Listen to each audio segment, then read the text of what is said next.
Larunbateko kontzertua. Ikaragarria. Itzelesko montajea, jende pilo bat, mundu guztia dantzan, gustora, jendea oso pozik atera da. Jose Angelekin hitz eginez, bion artean, batez ere bion artean, baina pasatu nizkion hainbat ideia zeintzuk izan zitezkeen, eta gero berak egin zuen nolabaiteko aukeraketa bat, eta berak egin ditu moldaketa pila bat, eta horri esker atera da proiektua.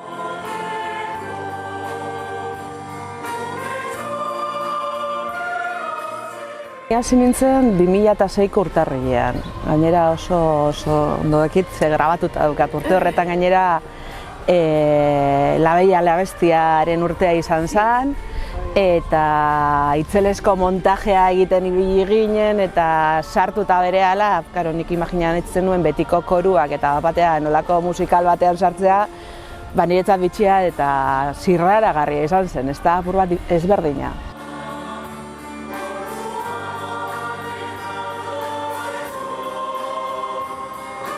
Yo inicié en la coral, yo iba a esperarle a mi marido y un día pues andaba que quería que iría y le dijo a Pedro, oye Pedro, si quieres que mi mujer venga, ahí la tienes, joder, ¿sabes no? Y dijo, me has hecho buena liada, majo, ahora. Bueno, empecé entonces con Pedro Aldana, yo creo que unos 26 años, segurísimo, o 27 que estaba en la coral.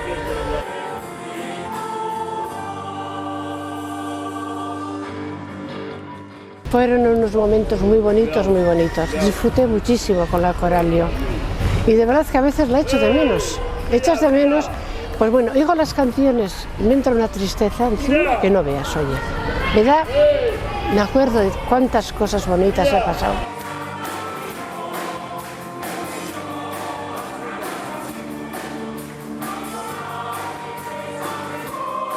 Bilakara izan da hasieran gizonezkoena bakarrik. Sasoiak sasoiari hori zegokiolako, ezta? Gero hori pixkanaka hornituz joan zen, Elizan ere sortu zen, eta gero emakumeak sartu, beste nolabaiteko elkarte sortu, ez? Eta pixkanaka handitzen joan zen, lehen hemen Nagusia kalean zegoen olako lokal handi bat, eta gero ara joan ginen. Eta kide aldetik, sasoi baten ez zegoen besterik egiteko, ezta?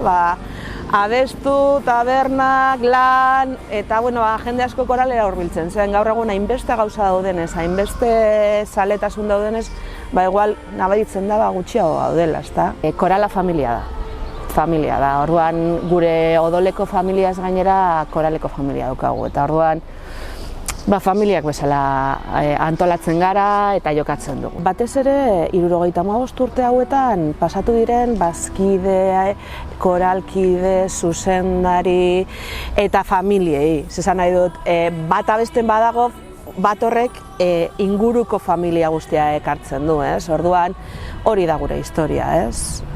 Quiero pedir, y voy a decir, que con toda la juventud que hay en Basauri, por favor, que vayan a la coral, ¿verdad que sí, Gorane?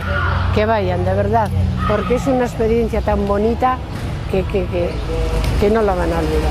Que vayan, juventud, iros a la coral. Bueno, y gente, si igual es de 60 años, que vayan.